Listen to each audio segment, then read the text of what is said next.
G'day guys, before we hop into today's vlog, I just want to remind you to hit that subscribe button. From now on, I'm going to be putting out daily vlogs every single day. I'm going to be tracking my process, playing these 1-2-6 max games, hopefully moving up in stakes. But even if I don't, you'll get to watch me fall on my face every single day on this YouTube channel. So make sure you hit subscribe so you get the new videos as they come out every single day. For now, onto the vlog.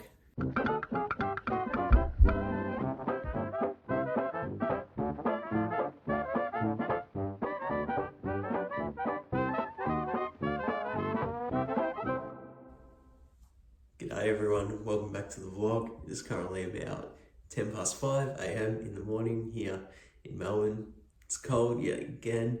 I'm feeling tired yet again, but I did tell myself that it was very important for me to get up at 5 a.m. today, considering I did have the sleep in yesterday. So didn't get the most sleep in the world last night, but fortunately I am back on track and ready to get back into my regular schedule of grinding these online poker games. So before we do that, I'm going to get a quick feed in, but then we're going to get into the poker.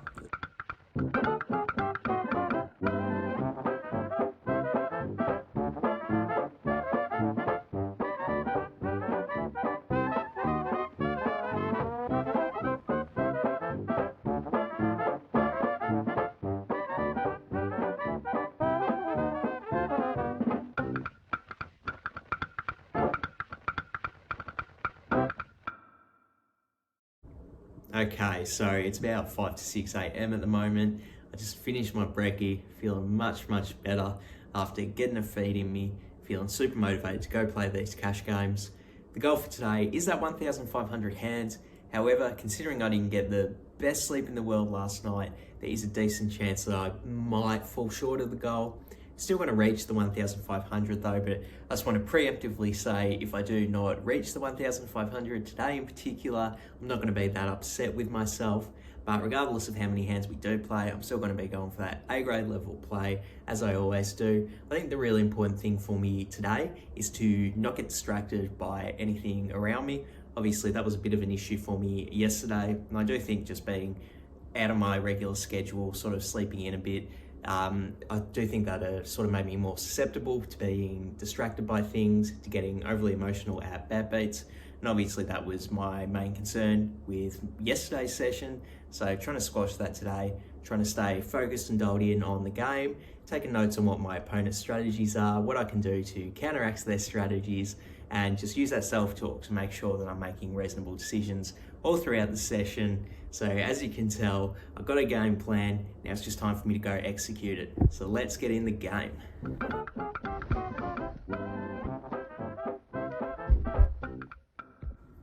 Welcome back everyone. It is currently about 4:15 in the afternoon here in Melbourne. I've just finished my third poker session for the day. Actually ended up playing 3 sessions instead of 2 today. There's no real strategy or tactics behind that decision. It's just the way things happened to work out for me, what was convenient for me. And fortunately, it didn't affect volume because I did end up playing 6 hours and 38 minutes across all 3 sessions for a grand total of 1,600 hands. So yet again, we do smash the 1,500 hand goal out of the park for today. Like I said earlier in the vlog, I was a bit anxious that I wasn't going to be able to put in the 1,500 hands today just because I was tired this morning. Still am a bit tired to be honest because of trying to switch up my sleep schedule back onto the 5 a.m. wake up. And today was the first day, so I was anticipating that I would be pretty tired. I thought that might affect the amount of volume I was able to get in. Fortunately, that's not the case. Obviously, we did get in the 1,600 hands today, so absolutely stoked with that. Something else I'm stoked with are the results. I ended up making 284 across all 3 sessions today. So absolutely stoked with those results, obviously. But something I'm even more stoked with than the results are my gameplay grade for today. And it's because I'm giving myself an A. I was very satisfied with the decision making I made across the sessions today. I think I was very focused into what my opponents were doing, which sort of enabled me to make good folds, good calls, good bluffs, more on that later. But I was just very happy with the decisions I made throughout the course of the session. I don't feel like I was ever upset at any of the bad beats, and if I was upset, I definitely don't think it affected how I played my hands and made my decisions across the course of the session. So I feel like an A is well deserved for today's grind. So obviously, having given myself that A grade level of play today, I was satisfied with a bunch of the hands I played throughout the course of the session. But this next one just might be my favourite. And the reason for that is it's a move I made in the game that was a direct response to what I had noticed this opponent had been doing as their strategy to try and win at poker. And I came up with a counter strategy in this hand, and we're about to find out if it worked or not. So let's get into the hand. So we start the hand off from a tight aggressive player who opens the hijack to 5. Then the action gets back to me in the big blind. I have ace-10 offsuit. I decide to call here. I'm pretty sure that will be a non-controversial opinion. So we do end up seeing a flop heads up, and the flop is king-10-9 with 2 hearts. We have the ace of hearts, by the way. That's definitely important. I go ahead and check it to the pre-flop aggressor. They go ahead and bet 6.7. When the action's back on me here, I think I have a very easy decision to call here. Not only do I have a strong hand with middle pair here, but I also have the backdoor nut flush draw. Very easy decision to call. So then we do see a turn, which is the 6 of hearts. So pretty good turn card for me. I do make the nut flush draw on the turn. Despite this though, I don't really want to lead this hand specifically, just because there is a very good chance my middle pair is good. And if it's not, I really don't want to be inflating a pot with a lead. So I do decide to check it over to the pre-flop aggressor. And then they keep aggressing. They go ahead and make it 13.4, so another half pot bet. When the action's back on me here, I kind of like just calling here. That's what I ultimately do. I do call here, and I prefer calling to, well, obviously I prefer calling to folding. Folding here is obviously out of the question. But the reason I prefer calling to check raising is it's the same reason I didn't want to lead on the flop. I just really don't want to be inflating this pot with a check raise when I do have showdown value with my middle pair. Obviously, there is merit to trying to check raise if my opponent is continuing to bet the turn with king jack, king queen, ace king, pocket aces. Those are all potential hands we really want to put pressure on here. But I think when we do have a pair ourselves, probably not the best time to mix in that move. I wouldn't hate it though. I just think probably better to play cautious when I do have the showdown value. So I put in the call, and then we are still heads up to the river, which is the 4 of diamonds. So we do not get there with our flush draw. So better go ahead and check it over to the aggressor. Then they keep on aggressing. They go ahead and bet 26.8.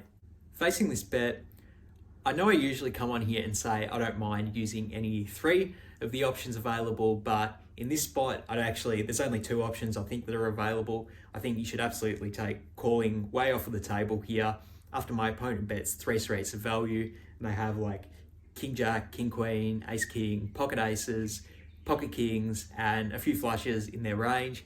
I think calling here with middle pair will be pretty suicidal when they do bet 3 straights. So that option is off the table as far as I'm concerned.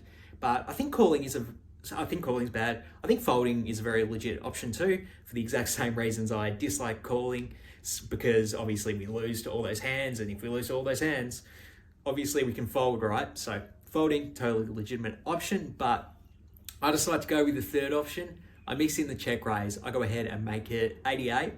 And my reason for mixing in the check raise here, making it 88, is because I've been paying attention to this opponent in another hand I played where I ended up folding on the flop, but I noticed them go for 3 straights of value on a queen high board with queen jack. And what that tells me about this opponent's strategy is they're not scared of going for thin value across multiple streets. So what that means in this spot, for instance, they do have king jack in their range. They do have king queen in their range. They do have ace king in their range. Certain players would get a bit timid with those hands and check them on either the turn or the river when the flush draw got in. But I know this guy is not one of those people, and I know he is looking to make thin value bets and get paid off. And as a counter strategy to someone who plays like that, you want to check raise the river with bluffs and value hands. But obviously I have a great bluffing hand here. I do block the nut flush, so I know my opponent doesn't have as many flushes in their range. So it's more likely that they are betting 3 straights with either king or aces. So that makes it a great spot to check raise bluff them. represent our flush ourselves. We have a bunch of flushes calling out of the big blind, obviously. So I think this is the perfect spot to go for the check raise bluff, and this is a perfect opponent to do it against. So obviously I'm going to go for it. I'm playing my A game today. I make it 88, and then my opponent tanks for a few seconds before folding it. So obviously stoked that we do get the bluff through on the river, but even more stoked that I've paid attention to this opponent in another hand. I draw a logical conclusion on what their strategy was, and I obviously got them to fold their hand. So absolutely stoked with this one. So I'm pretty happy with the way I played that hand. What do you guys think though? Hop in the comments below and let me know what you would do on the river. Super curious to hear what you guys think about this one. Would you just fold yourself, or would you go for the check raise bluff? Super curious to hear how you guys will play it, and please don't say you will call on the river, because I don't like that. Before we wrap up today's vlog, there is something special I do want to get to today, and it all resulted from a DM I got on Instagram from G4T, and they wanted to know, Leigh, why don't you give a running total on your results as you make these vlogs? And there's no real reason I didn't. It wasn't actually something I even considered doing or thought about, but I do have all the results logged up. So I've got an Excel spreadsheet we can go over the results on. So we'll do that today before we head out of the vlog. Okay, everyone, welcome to a reprieve from not only my face, but also some details on my results across all 20 of the daily vlogs I've made. Obviously you can see here the hours played, the hands played across each session, the gameplay grade I gave myself, as well as the profit and the accumulated profit. I know is what everyone is most keen to hear about. Well, here is the grand total as it stands at the moment. 1,749.4 across all of the sessions. That's my accumulated profit so far. Playing these 1-2 games, considering I've played 122 hours so far, not that high of an hourly rate at the 14.32 per hour mark, which ends up giving us a total of 2.97 big blinds per 100. I am not that satisfied with these numbers, considering that I've only played 120 hours so far, and I did have that massive downswing right there. You can see it right there. That was not fun. If you guys remember those vlogs, they were dark times. I did have that session where I gave myself an E because of how much I punted off. So obviously that has affected my results, and they're not standing too high at the moment, but I do have a lot of optimism that I will be able to increase those numbers moving forward in the future. I definitely don't plan on having any big punts like that anymore. I do feel like over the past week or so, I have been on my A game for a lot of it, as you can see here in the past week or so, a lot of A's there, so pretty happy with that. I do have one goal for the vlog going forward, and that's before I get to 40,000 hands, if I can get this number up to 5 big blinds per 100, I'll be pretty happy with that win rate. And then I think that'll be a good time for me to go and shot take at 500 NL. So that's just a little time constraint on it. When I get to 40,000 hands, if I am on 5 big blinds per 100, then that's when I'll move up to the where I'll at least take a shot at 500 NL. So hopefully we have that to look forward to going forward in the vlog. Just to give you guys a better visual representation of what this looks like, I did make a classic graph that I learned how to make in probably grade 4 of primary school. But here's how the graph looks so far from the first 20 vlogs. Obviously the big downswing here and the recent uptick here. So obviously not that many data points across this graph, but early days in the daily vlog, plenty more to come moving forward. So there you go, 1,749 after 20 vlogs. Let me know what you think about that win rate in the comments below. And if you haven't already, please hit subscribe. It helps out the channel a bunch. And I really do appreciate anyone who subscribes, leaves a comment, shares the video, just any form of engagement really helps me out. So I do appreciate all of you out there. Even if you've just watched the video until this point, thank you so much. But for now, I'm out of here. Peace.